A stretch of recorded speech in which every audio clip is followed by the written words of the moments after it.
from Hollywood, it's Paranormal Tonight. I'm Mark Summers, and now, here's your host, Dan Harary. Dan Harary, that's my name. Hello, everybody. Welcome to Live from Hollywood. It's Paranormal Tonight. Sorry, we had a little glitch here, so we're a few minutes late. I want to get my guest in pretty quickly, so let me read his bio, and we have a very special guest tonight. Tonight, I'm going to be talking about UFOs with actor, writer, comedian Michael Ian Black. Michael's a longtime advocate for UFO Disclosure, as am I, and witnessed a UFO event while in high school, and we're going to talk about that. Michael began his career with the sketch comedy troupe The State, which ran on MTV in the early 90s. From there, he co-created several TV shows, including Viva Variety, Stella, and Michael Have Issues. He also starred on the NBC shows Ed, The Jim Gaffigan Show, and Another Period, and has appeared on Reno 911, Mercy, Wet Hot American Summer, and VH1's I Love the ... series. Michael's the author of several books, including the New York Times bestseller, My Custom Van, V-A-N, My Custom Van, and the critically acclaimed A Better Man. He also created the podcasts Mike and Tom Eat Snacks, Topics, Obscure, and How to Be Amazing. Michael tours the country as a stand-up comedian, has released several stand-up comedy specials, lives in Savannah with his wife and 2 children. Michael is a founding member of my UFO group that I started last year with Steve Bassett called the Hollywood Disclosure Alliance. And Race, can we please, if you have it, show slide number 1? Okay, so most recently, Michael's been starring on the hit CNN satirical TV series, Have I Got News for You? There he is on the left, bursting through the blue paper mache, whatever that is. And if you watch CNN like I do, you've probably seen this image 500,000 times. So there he is. That's my new buddy, Michael. So, Race, let's drop the slide. Let's bring in Michael Ian Black. Hello. Hello. I'm sorry. I understand you have a cold. Is that right? Yeah, I'm a little under the weather, so I'm reporting for duty from my sickbed this evening. Okay. You're a real trooper. The show must go on, as they always say in show business. Indeed. So thank you for doing this for my dopey show. I really appreciate it. You and I have been emailing for about a year, so it's really nice to finally meet you face to face, sort of. And you. Thanks. So I have some questions, and we'll just run through this until the bitter end here. Mm-hmm. Michael, so where did I always ask my guest the first questions? Where did you grow up? What did your parents do? And what kind of interest did you have as a kid? So, like you, I grew up in New Jersey. My mother worked a lot of her career for the Social Security Administration. Later, she opened a card and stationery store. My father was a kind of mid-level executive at AT&T. And what was the thing? What were my interests? What town? I know you grew up in New Jersey. What town was it? Hillsborough. It's a township in south central New Jersey. South Central. Okay. I thought you were up northern, but you weren't. What kind of interest did you have as a kid? Well, as a kid, I was very into baseball, and then I got into theater. I was always a big reader, a writer, played, neighborhood sports, fairly regular kid. Were you into rock music at all? No, actually, not until.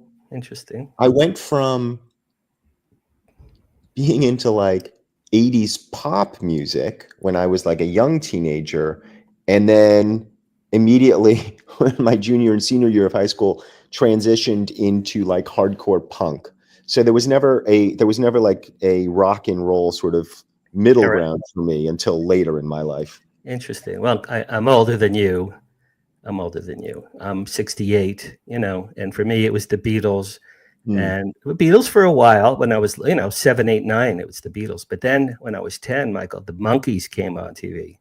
And really, I'm seriously. And for me, and quick story, me personally, the Monkees came on. I was 10. I was a classical pianist at that time for years. I hated it. And the Monkees came. I fell in love with Mickey Dolenz. Mm-hmm. And I got up from the first episode of the Monkees, true story. I went to my parents. I said, Mom, Dad, I'm a drummer now.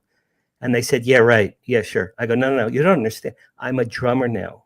And I hucked them, Michael, for years. They got me a drum set a year before my bar mitzvah. And I've been a drummer since 1958. So that's pretty cool. Well, I see the electronic drums behind you. And I know your dad gave you that tiny drum set way over your right shoulder. That's exactly right. And my Ludwig bass drum, if you can see it. Oh, yeah. I see it. Oh, it went the wrong way there. Yeah, I have my original Ludwig 1968 drum. Cool. Still. Okay. How did you break into show business? Well, I guess it depends on how you define show business. So I wanted to be an actor from a young age. Went to NYU to study acting. While at NYU in my freshman year, I co-founded a sketch comedy group, which you mentioned, The State. We ended up with our own show on MTV, essentially right after we graduated from college. I didn't graduate, I dropped out, but the other guys graduated from college. And I guess that's how I broke into show business. There were some other little jobs sort of in between those events, but that was my big break, I guess.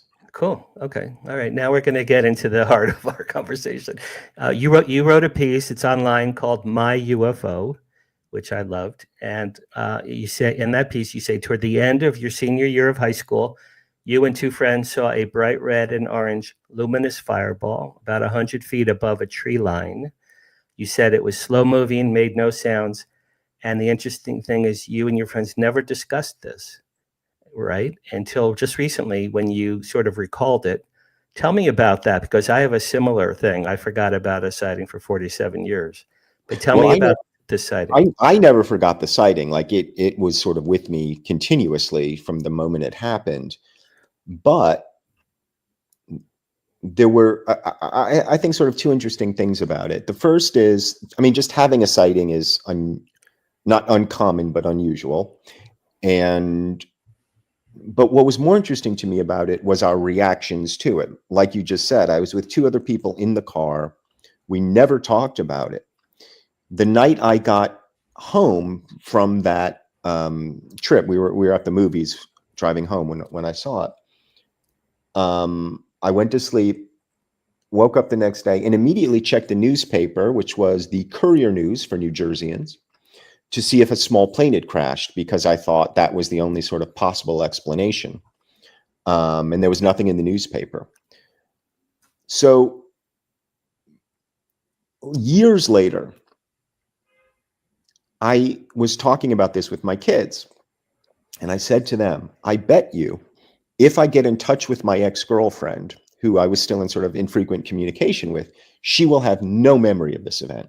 And that's exactly what happened. I texted her, I described it. I said, this is what I remember. Do you have any memory of this? She said, I have no memory of this. And I know I would remember if I had seen something like that. So that was really interesting to me, because it suggested one of two things. Either I have a false memory for some reason, and kind of two false memories, because there was the sighting and then there was the checking the newspaper, or there's a kind of emotional dampening situation going on, which is a fairly common phenomena, as you know, in the UFO world. And I don't know which it is, but to me, that's more interesting than the actual sighting. When you were in the car with your friends, at the moment it was happening, were you all, oh, cool, look, oh, cool, like, did they acknowledge it in the moment? In my memory of it, we saw it, we talked about it. I remember saying we should try to follow it, because I thought, my God, there might be a plane crashing, and we should be of assistance if we can be, but there was no way to follow it, because we were driving on a narrow road in the woods. In New Jersey where I was, it's fairly wooded, and it sort of just passed right above us, and there was just no way to keep up with it. Okay, that's very interesting. All right, so speaking of New Jersey UFOs, right, the biggest story in the country, what do you think about these drones over New Jersey? And slash, if this was an Iranian mothership spitting out drones, don't you think we would know? Let's face it, we would know that, right? Well, so I'm actually much more interested in your opinion about this than mine, because I know of your history with your father and his work on drones in New Jersey. That's right, actually. Yeah, that's true. So if I remember when you said that you had your first UFO encounter, you saw a giant UFO, you were with your dad, it hovered briefly, it darted away, you were freaked out, your dad turned to you and winked.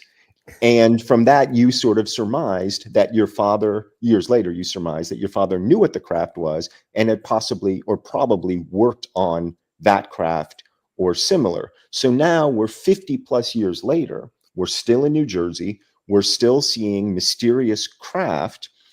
My question to you is, what is your interpretation of what we're seeing? Because the Pentagon apparently is now saying, well, they're not ours and they're not anybody else's. We don't know what the hell they are. But my suspicion is that they're lying and that they know exactly what they are, and that they're probably ours in some capacity, but I can't figure out why or what the deal is. That's a great question. So yeah, I saw a giant V, silver V. It was huge with my dad. I was 13, and I'm jumping up and down. Dad, it's a UFO, like you said. And he looked at it, Michael, like he was bored, which was the oddest thing, man. Just like like if you or I were there, right, we would be dancing a horror. We'd be making love on the street, it'd be singing, breaking piñatas, right? My father was like, I should get my car washed. Nothing, absolutely nothing. After he died, 47 years later, after he died, I had a vision, and I think extraterrestrials or my father from heaven sent that movie to me of the 1970 sighting, and it played in a deli. I was waiting for my pastrami sandwich, and it played. And I'm like, 47 years later. And when I saw my dad winked at me in this replay, let's call it, I knew, man, I knew instinctively he knew what that thing was. I since, after he died, researched him. He worked at Fort Monmouth, New Jersey. Fort Monmouth is a major electronics base, electronics and new technologies for the Army. They invented thousands of pieces of technical equipment, thousands at Fort Monmouth from the 40s through the 90s. My dad was there for 45 years. So, and I do remember, Michael, when I was a little kid, one of the few things he ever said to me, he goes, Danny, I invented drones. And I'm like, that's cool, Dad. Can we get ice cream? I mean, what am I going to do with, I don't know what that means. I'm probably 8, right? What am I going to do with that? My gut, Michael, is that these are extraterrestrial craft that are sort of screwing with us. Mm-hmm. I don't think these are hobbyists. I don't think this is Iran. If this was Iran, Biden would have shot these guys down, man. These things are toying with us. I think my gut feeling is that they're extraterrestrial, and they're saying, hey, we're still here. Donald Trump's coming. We think Trump's going to be your disclosure president. Don't forget us. We're still here. Did you see there was something in Oregon today as well? There was a UFO sighting, major UFO sighting in Oregon as well. They're happening more and more frequently now. There seem to be, yeah. I'm just looking up major Oregon UFO sighting today. I believe it was yesterday or today. Alleged UFO over Oregon caused pilots to divert 8 hours ago. More pilots saw strange lights in the sky. In Oregon. Believes they were likely Starlink satellites. All right, possibly, but possibly not. I don't think. I suspect pilots know what Starlink looks like at this point. Right. And I don't think Elon Musk is going to put his Starlink to interfere with an airplane, right? I think the $400 billion genius, that'd be pretty schmucky to put them in the path of a plane. I personally, listen, like you. I want to know that we know that they're here. We've known that they're here since 1930s. There are documents that FDR had in the 30s about UFOs. I just want to live to see disclosure happen officially. I think I'd like to think they're extraterrestrial. To be honest, I was just watching CNN. They said some of these drones are 6 feet long. Think about that, 6 feet long, or the size of an SUV. That's not a hobbyist. That's not a kid from Radio Shack, as someone said on TV. And if that was Iran, don't you think Biden would be Iran's, effing with us, and we're going to do something? I think they would.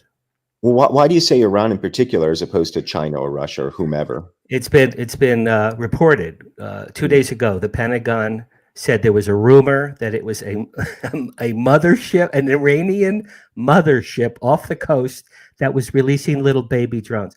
Now, I mean, can Iran even really field a proper air force? How is this an Iranian mothership in 2024 with our technology? We didn't know what it was. Now we know what it does. None of the story as a whole does not make any sense to me. I can't think of any plausible, it's certainly not a prosaic explanation. But I mean, I guess the most likely explanation in my mind, sort of setting aside the ET hypothesis, is that for whatever reason, the US is testing these autonomous vehicles for some reason and then denying that they're doing it. I don't understand it. I really don't. I've got an idea, Michael. I want to jump in here and give you guys something to chew on, if I may. Go ahead. Please. Thank you, Dan. Doge is coming. You're right. Okay. And there's going to be, departments chopped, and there's going to be money cut and funds cut and that kind of thing. If you've got a need to be there, it's time to show it. It's time to show it now. Because look, I know 20 years ago from firsthand experience that MIT was recruiting high school kids in robotic programs.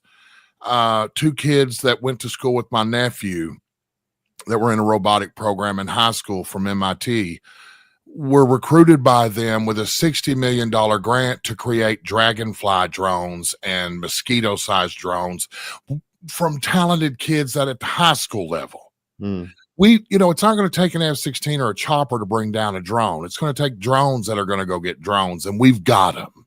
We've got dynamic technology. So I just think that with Trump coming, a new administration coming, and with these guys swinging axes on departments out front with the lawn chipper, wood chipper, that it would be a good way for people to show a necessity for their agencies being funded and continuing on. That's a thought. I think it's a great thought with 2 possible caveats. First, the idea that Trump is going to cut the military and military spending seems far-fetched to me. It seems like the military in particular is probably out of bounds. He was the one in his last administration who was requesting more money for the Pentagon than even the Pentagon wanted. So it seems unlikely to me that they're doing it out of concern for budget cuts, although it's possible. The other thing that throws a little bit of a monkey wrench into those works, and I could have the dates wrong, but weren't we seeing similar activity in the UK pre-election? Drones in That's the true. UK? That is true. Yes. Yeah. Yes. And they even had drones, filmed very good footage, like at an airport, like really good footage, clear footage. Wasn't China also dealing with this at one point? China, that I'm not so certain about. I feel like they were like over an airport or something, but I could have that wrong. There was recently a lot of drone footage or flying over one of the major U.S. military bases. Yeah. Was it Vandenberg? I don't remember which one, but there was a lot of concern. On TV tonight, they were saying, it could be an advertising stunt. Well, that's a pretty outrageous, Steven Spielberg. Okay, well, Spielberg's doing a new UFO movie, by the way. Could you imagine if he pulled off drones and got the whole country UFO, and then his movie came out? I mean, that would be a brilliant marketing move. It would be. It would be. I mean, I can't imagine. I think gets arrested for scary cost or national security implications of doing something like that. I know, it's incredible. All right, I want to move ahead. You said in one of your recent interviews you really became passionate about the UFO stories in late 2017, based on the New York Times front page article by Ralph Blumenthal and Leslie Kean. What was it about that article that really affected you, do you think? So I'd been interested in the topic my whole life, even before I had the sighting myself. But I guess I sort of felt like without forward progress, and I wasn't seeing any from the sidelines from where I was. The topic just felt a little bit dead to me. I didn't know how we were ever going to make any progress. When the story came out, and the Pentagon itself, which for decades, as everybody knows, had been denying that there's anything to this, now suddenly says, oh, yeah, actually, there are these things out there, and we have no idea what they are. And here's some video, and there's been a cover up. And Harry Reid approved $22 million or whatever it was, that this is a real phenomena. It's a significant phenomena. The Pentagon has been studying this phenomena. In the article, they were just saying since whatever ATIP, is that what it was? I guess it was ATIP or OSAP. And then, so, I guess part of me is enough of an institutionalist that I needed a kind of permission structure to dive back into the topic. I needed some sort of legitimization. And so since that happened, I've gone as far down the rabbit hole as more than most people. Probably, Right. I'm certainly not as far as you or others in the field, but I've gone pretty far down the rabbit hole. Yeah, absolutely. See, I again, I had a sighting in 1970. I forgot all about it till 2017. But here separately, completely independently, in 2007, I was waiting for a friend to go see a movie, and I was in a bookstore next to the movie theater waiting for my friend, and I saw, Michael, a paranormal books aisle, right? And I'm like, paranormal books, right? What the hell's it? And it's, it's Eric Von Daniken, it's Zechariah Sitchin, it's Betty and Barney Hill, it's Crop Circles, it's Roswell, it's Travis Walt. And I'm like, whoa. And I just had like a light bulb went off my head. Dan, buy me. I bought 20 books. I just bought a ton and I read them. And I'm like, wow. Now, I didn't remember the sighting I had as a child, but I was called to buy these books. And in the books, I learned about MUFON, which I'd never known. I didn't know what MUFON was. I read about it. I looked it up. There's a Southern California chapter in LA of MUFON. I joined in 2007. Mm-hmm. So from 2007 till today, I've been deeply entrenched in this.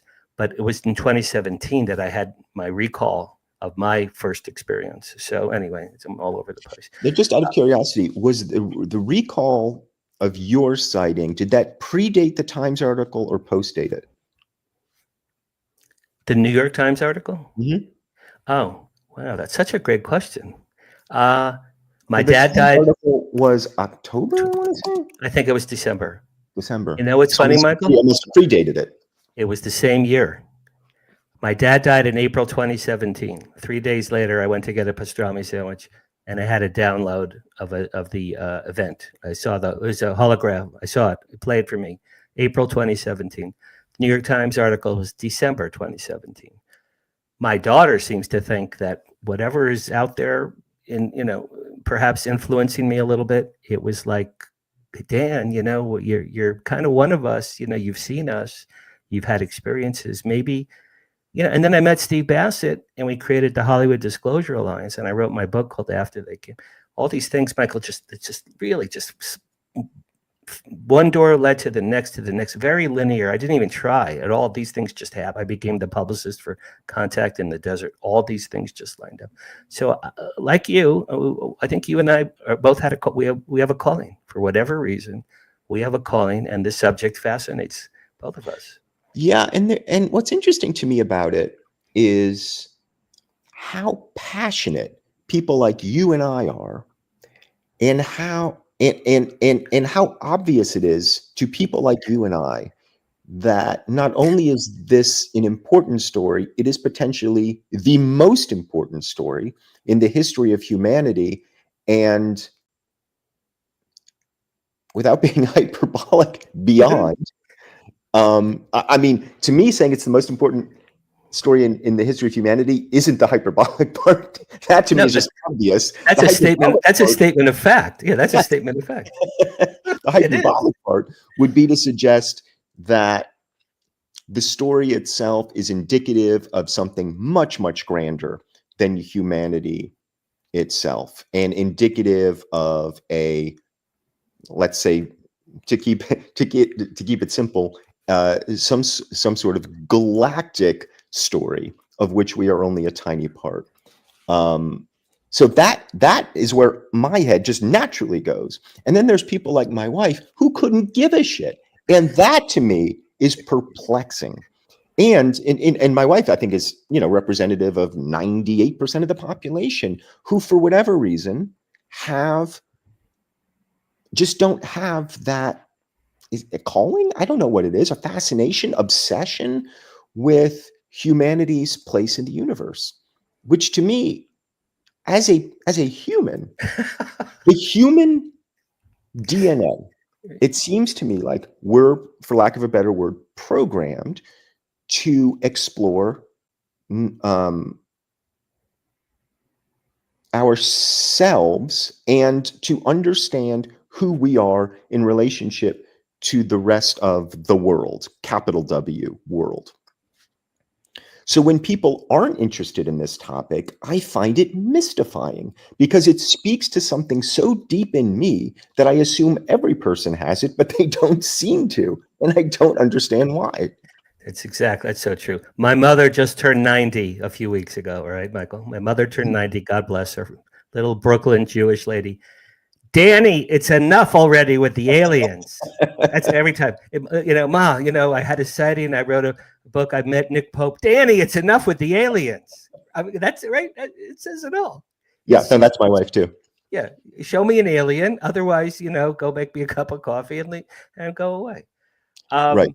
Last year, you said David Grush, and I agree with you. You said David Grush was your hero, and I agree with you. But why was David Grush a hero to you?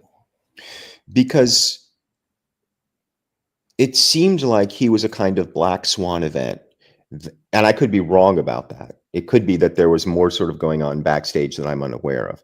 But it seemed to me, and continues to seem to me, that Grush was out there doing the job assigned to him, was getting nowhere, found himself frustrated to the point of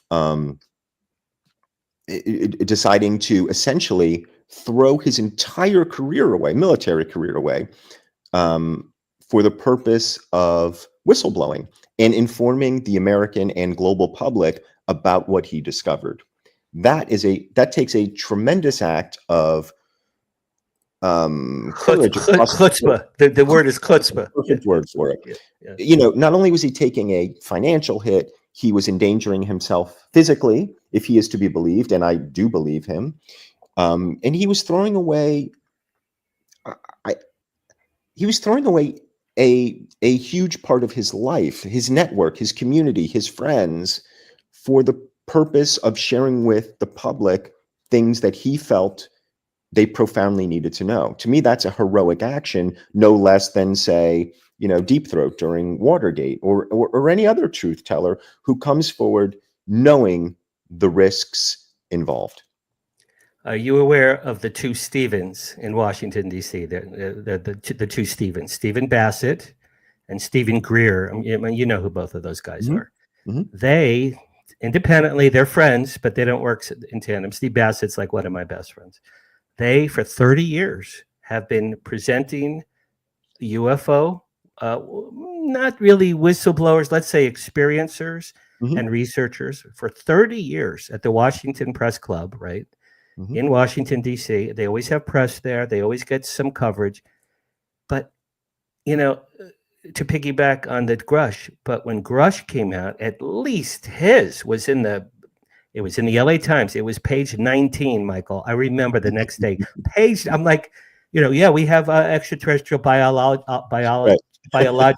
and craft and technology. We've been reverse engineering, and extraterrestrials exist. Okay, I get the LA Times the next day. Funny pages. Next day, LA Times, page 19. Oh yeah, this guy, Air Force guy, says, yeah, there's extraterrestrials. And in other news, how could How is this not the banner of every paper in the world? I don't understand. It makes me crazy. Same with you, right? Makes you crazy. Makes me crazy. I don't understand. I mean, I remember exactly where I was when I read the story when it first came out. And I thought to myself, this, I think, changes things. It definitely moves the ball forward. And it has. Not to the extent that I want, or maybe you want, but the conversation is ongoing and it's potent and it seems to be gaining momentum. I mean, even when someone like Nancy Mace in Congress and Jamie Raskin, couldn't be two more ideologically different people, but they're both asking questions, really, really good questions. Do we have extraterrestrials? Are there the bodies? Do we have the science? Do we have the tech? So this is one of the few, if maybe the only, nonpartisan issue. And like you said, this is the biggest story. If they reveal themselves, if and when they do, and they say, listen, we don't want to upset you, but Moses was one of our prophets. Jesus was one of our prophets. Muhammad, Buddha. We created do you know about this one? I've read this recently that Hebrew was the language extraterrestrials spoke. Hebrew.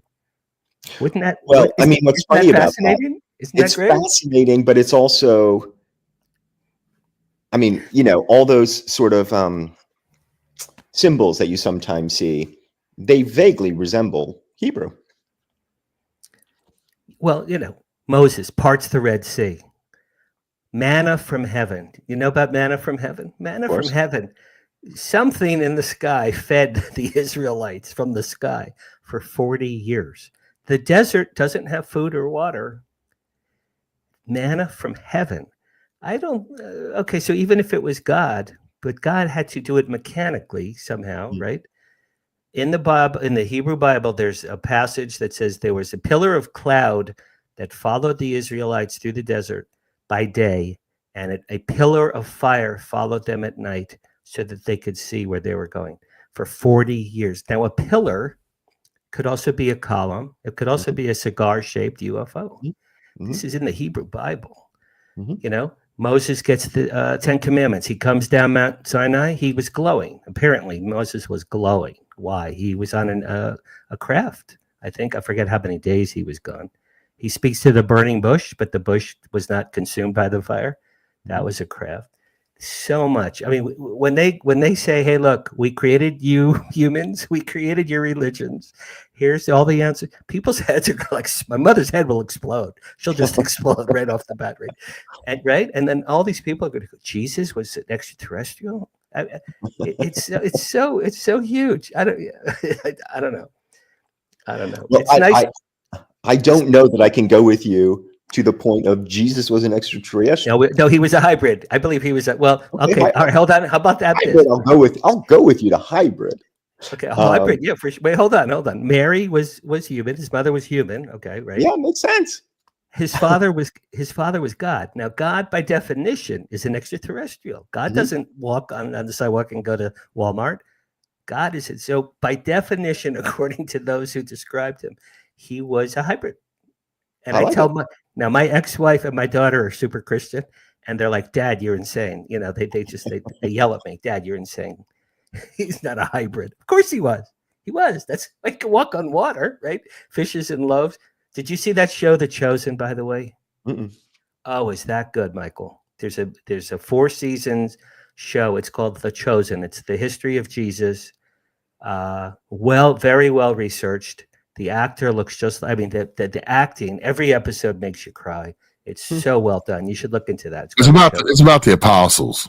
It's a story of the apostles while they were selected, their stories, and that kind of thing. Cool. And it's all crowdfunded. You're right, Dan. It was impressive. It's a global phenomenon. Yeah, it's called The Chosen. The Chosen. All right. Yeah, 4 seasons. I'm opening a window so I don't forget. It's just excellent. Really lovely. Okay, I've never even heard of it. But I'll definitely watch it. Yeah, it's interesting to me how the UFO component of the larger phenomena has become to me the least interesting aspect of all of this. the kind of nuts and bolts craft Right. that exist in some form or not, or plasma, or whatever the hell these things are, is far less interesting to me than the associated experiences that people have. For example, a hologram being projected from your eyes, where it's recounting for you essentially a home movie of an extraordinary experience you had.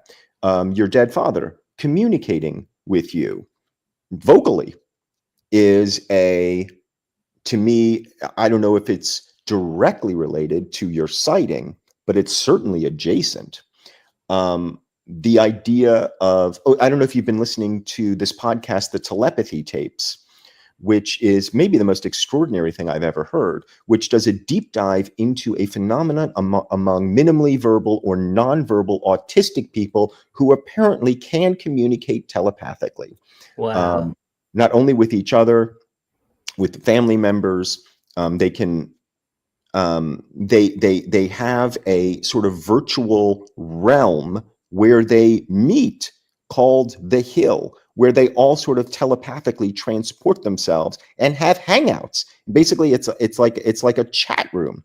Now, I can't speak to the validity of this podcast, but I will say that as somebody who is skeptically inclined, but at the same time, also I fear somewhat gullible, I found it, and continue to find it, incredibly compelling. The series is ongoing. Near-death experiences, out-of-body experiences, tales of levitation, sightings at like Fatima and whatever. All of this feels related. All of this feels like it's of a piece, and I don't, for the life of me, have any idea what any of it is. Well, my dad came to me several times. My dead grandfather came to me 50 years after he died.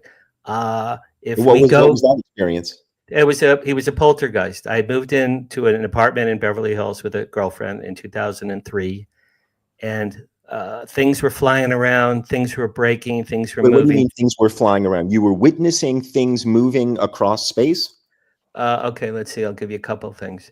One night we were sleeping and we heard a very loud crash in our bathroom, and we got up. A tall drinking glass of water had been lifted and smashed to the ground hard in a million pieces. And no, there was no earthquake or wind or anything. My son was in his room visiting me. I had my kids on the weekends, and he's screaming, "Dad, there's someone in my room." Dad, screaming. There's someone. He's 14. Someone in my room. I go in his room. He's shaking like this. He said, "Dad, someone was knocking on my walls and the TV all around, 360, all around." He went back to bed. The next morning, we were making breakfast. He was in bed with the door open. His door slammed closed really hard. And he goes, "Dad, someone just slammed the door." One other thing, this is a funny story. This apartment had a fireplace. You know those long decorative candles, and they come in a container? Mm-hmm. I was going to make a fire. I just moved in with this girlfriend. I was going to make a fire, a long thing. I opened the end, and instead of like a schmuck, like a normal person would get 1 or 2 matches out of here, I grabbed 50 matches. Like I grabbed literally all 50. I pulled all 50. I pulled them out so fast they lit. So I'm holding a torch. I swear I'm holding a torch. There's a fire in my hand. Like, and I'm thinking, well, there goes my nose, my eyebrows, and my eyelashes. So I'm staring at it. I'm like, what a schmuck. What did I just do? And I swear to God on my daughter, a dark black and blue mist came flying through the air, through the dining room, flew into the living room where I was. I saw it coming, this blob. It was a blob. It was coming. It grabbed this torch, I swear, out of my hand, and it threw the torch into the fireplace. And then the blob went into the wall. It went into the wall. So I'm like, what the hell was that? Because I didn't do it. I felt it pull it out of my hand. Mm-hmm. We did a Ouija board. Long story short, I said, "Is there a ghost in this house?" "Yes." "What's your name?" "Joseph." "Where are you from?" "Syria." Now, Michael, I started crying. I go, "Are you my grandpa Joe?" "Yes." "My grandpa Joe was from Syria." And then I said, "Why are you here?" And he wrote, "Jordan." My son was sitting there. "Jordan." "What do you want with Jordan?" To teach. And then I said, how long have you been here? And then he wrote in Hebrew. My grandfather was an Orthodox cantor. He wrote in Hebrew, I am a stranger here. Then I said, Grandpa Joe, I love you. I miss you, but you got to leave. I said, you're literally scaring the shit out of my family. I need you to leave. And it went, okay. Have you ever done a Ouija board? When I was a kid, yeah. Okay. It went, oh, I said, you need to leave. Okay. And then that was it. All the activity stopped, and I lived there another year. Nothing ever happened. So it was my dead grandfather. But I think what these things have in common, and I think some extraterrestrials, interdimensional. I interviewed Avi Loeb earlier this year. He says that interdimensional beings are quite possible. So wouldn't that, I mean, some extraterrestrials, some ghosts, poltergeists, these are things that aren't in our everyday lives. I think interdimensional is a big theory. What do you think about that? Well, in paranormal circles, in channeling circles, in near-death experiences, a lot of people talk about the veil. And when they talk about, quote unquote, the other side, they refer to it as being right here among us, with us. And the only way that we can, that I can conceptualize that idea is that of another dimension. We know mathematically it's certainly possible to have higher dimensions and as many dimensions as you like to have. We also know that our senses are extremely limited. We know our eyesight is extremely limited. We know our hearing is extremely limited. We know animals that have more profound senses of smell, et cetera, et cetera, et cetera. So there's no reason to believe scientifically that what we're interpreting as the world is the world. There's no reason to believe that. Instead, what it seems to be is we're experiencing more or less the projection of a world, or the assemblage of a world, so that we can operate within it, so that it makes sense to us, so that we can move through this space in ways that allows us to survive, thrive, and reproduce. So the idea that there may be some dimensions beyond ours, and that there are potentially intelligences that can kind of come in and out of it, only seems far-fetched because we don't have the physics or the math or anything to sort of understand how such a thing could happen. But conceptually, I see no problem with it. What are your thoughts about ancient astronaut theory? I mean, I guess I like anything else. The problem with this topic, as you know, is once you get into the rabbit hole, it goes so deep, and there's no way presently to discern what is factual and historical from what is not. But if we believe, and I do, that there is some sort of non-human intelligence present on this planet at this time, there's no reason to think that intelligence wouldn't have been present in other times. And as we've already talked about with Moses and other prophets, it casts religion and spiritual teachings in an entirely different light if we open ourselves to the possibility that these religious texts are in some ways literal. Now, there's obviously been fundamentalists who have believed that from the very beginning. And as a sort of non-religious Jew myself, I was always like, no, there was no burning bush. Nobody parted the Red Seas. None of these quote unquote miracles could have happened. But once you descend into the rabbit hole, I wouldn't say it all becomes probable, but it all certainly becomes possible. And so maybe one of the reasons people are not attracted to this topic is because if you allow the possibility of this to exist, you then have to allow the possibilities of all kinds of other things to exist. And if that's the case, the world as you know it is a lie. And you then need to start reconceptualizing everything that you thought to be true. So it's much easier to say, yeah, show me an alien. Until then, make me a pot of coffee. Right. You said enough with the aliens. Mhm. Have you ever heard this concept? If you read the Bible, of course, there's, I don't know, thousands of references to angels. Yeah. I'm sure. Old and New Testament, angels. If you change the word angels with extraterrestrials, just change the word. Now, angels by definition would be extraterrestrial. They're Right. not human. They're not. So if you change angels to extraterrestrials, you go, wow, there's a lot of activity interacting with humans. I agree with you. I think the Bible was literal. I think that our ancestors who wrote the Bibles were trying their best to explain miracles with simple words. There was no words for technology or airships or planes or anything. And a burning bush. I mean, they used the best words that they could. Do you watch the Ancient Aliens TV show? Oh. Have you ever seen it? No. I'm very surprised. I have a kind of allergy to television shows about aliens, because they tend to be, in my estimation, sensational to the point of unhelpful. And because I know how the TV machine works, I know that, you just need to keep generating content and material, and you need to make it compelling, et cetera, et cetera, et cetera. So to me, I never bother with any of that shit. Like I'm much more interested in going into source material, eyewitness accounts, books, having conversations with experiencers, et cetera, et cetera, et cetera. Speaking of books, did you ever read Chariots of the Gods? Eric Von No, Däniken? I never read Chariots of the God, and I should. My mom had it, I feel like. So that book was a phenomenon. I believe it came out in 1970. That book, it inspired Giorgio Tsoukalos to create Ancient Aliens, the TV show, because Giorgio is Eric Von Däniken's mentee.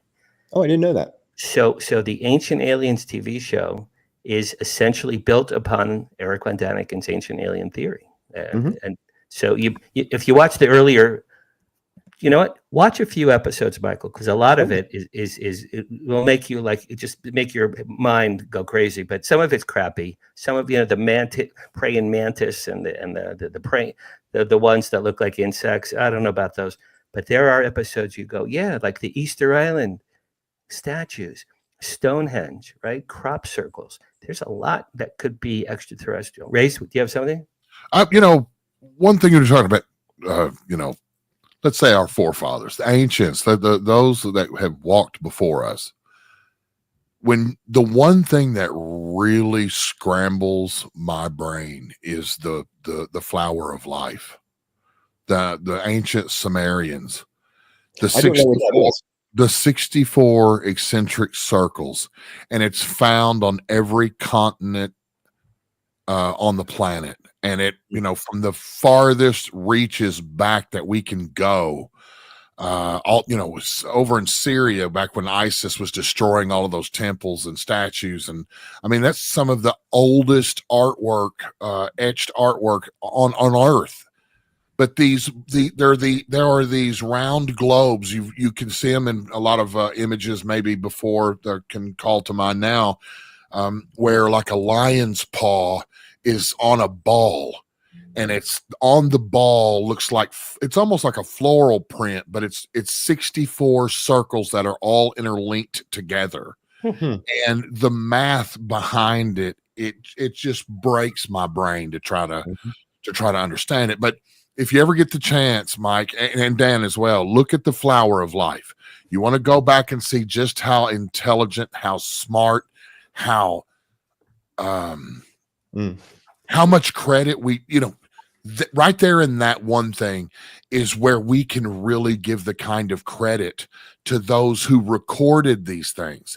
And another thing, interestingly, in the Chosen that we spoke about earlier, it specifically is about the apostles, their stories. And those men were the men who carried Jesus Christ's stories, his miracles, his works, his passion into the future after he was gone. And all of those guys met horrific deaths because of it. Yeah. Mhm. All they had to do was renounce that everything they were saying was a lie, and not one of them ever did. Right. So there's And that kind of goes with the industry. I don't want to say it, but Travis Walton, Mhm. 7 guys, 7 woodpicker rednecks, whatever you want to call them, are out there sawing down trees. You know, half of them didn't get along, half of them hated each other, and all these years they've maintained the same story. And you know, there's just a lot to be said about a group of people that will ride with something to the very end, regardless of all the money that's been thrown at them to say differently, or, you know, being, you know, crucified upside down and then sawed in half. It's the Zimbabwe school children, same thing. very good point, Michael. Yeah. I just wanted to jump in and say that. Yeah, it is fascinating to me, you know, as a person, contemporary person living in 2024, whatever year. I almost said 2025. I have a hard time keeping track of what year it is. When you get to a certain age, you don't know what year it is. But my tendency as somebody growing up in this civilization and with the education that I had, the secular education that I had, my tendencies were to disbelieve all quote unquote irrational experiences. I no longer feel that way. And I'm incredibly drawn to people like the apostles or Buddha or his followers, or Muhammad, anybody, even Joseph Smith, who I always thought, well, that guy's just a grifter and a con man. Yeah. Maybe, but at the same time, it's getting harder and harder. No, I'll say it's impossible for me to now discount extraordinary claims. So, for example, Dan, you just told me about an extraordinary claim. A blob came through a wall, grabbed a torch from your hand, threw it in the fireplace. It was my dead grandfather. Yeah. Your dead grandfather. So, you know, 10 years ago, 20 years ago, I would have said, "No, that's nice, Dan," and continued on about my day. I now totally take you at your word. I believe these things happen. You know, it's not something I talk about, but I've had an experience of my own that I can sort of explain, but mostly not. And it profoundly changed me. I don't know what to do with it.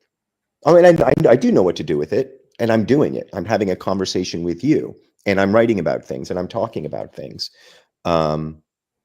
And this just happened a year and change ago. This is long after my sighting, and et cetera, et cetera. Well, you've become a pretty prominent disclosure advocate in a short period of time. Before we run out of time, I want to ask you this. As you know, last year, Steve Bassett and I co-created the Hollywood Disclosure Alliance. It was my idea, and we joined forces, he and I. The HDA brings together UFO and ET researchers, experts, and experiencers with entertainment industry writers, producers, directors, and performers. And my goal with HDA is to help nurture the next generation of films and TV shows based on the real life experiences of real life people.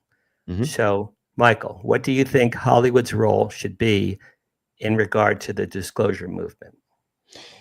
When you initially approached me, or when I was initially approached to join this alliance, I definitely had that question in my mind, because there's two sort of competing things at play for me when we talk about the entertainment industry and disclosure. On the one hand, you have the most talented storytellers on earth operating in that industry. Right. And operating at a very high level, which I don't think most people fully appreciate or understand. There's a very high level of work that goes on to create the sort of products that we enjoy and consume. That being said, there is also the notion that people in Hollywood or in this industry are superficial, flighty, prone to bouts of fantasy and illusion, and are incapable of distinguishing truth from lie or from story, because it's just the sort of make-believe world that we live in.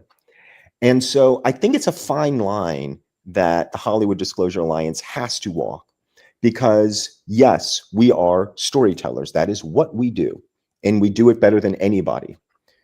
On the other hand, for us to present those stories in a way that furthers disclosure is a tricky business, because these stories have to be entertaining, obviously, informative, and rooted in something tangible. Yeah. So to me, the best example of this is probably Close Encounters of the Third Kind, although I had no idea of that at the time, nor did I think anybody. You know, J. Allen Hynek was Spielberg's consultant. You know that. I do know that, yeah. Yeah.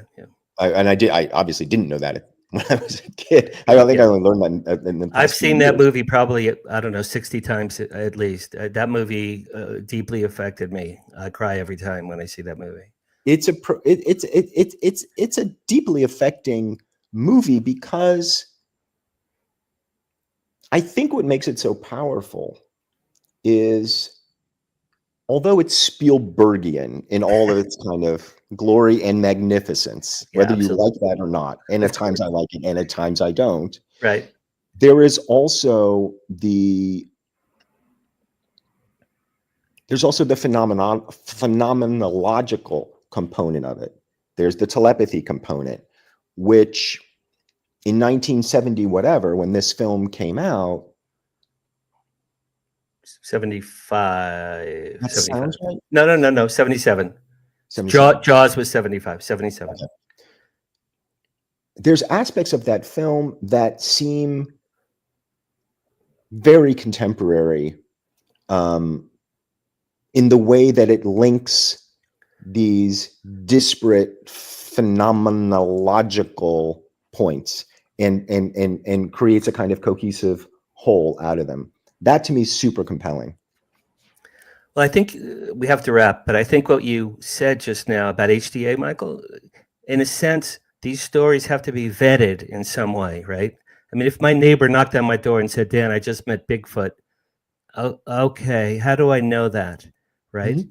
But there are credible, and I like to consider myself, and I know probably hundreds of people now that have had incredible ET experience. Thomas, do you know Thomas Jane, the movie star? I've never met him, but I know who he is. He had an experience in his home, he was so terrified of. To this day, he said, I can't talk about it. He told me I can't talk about it.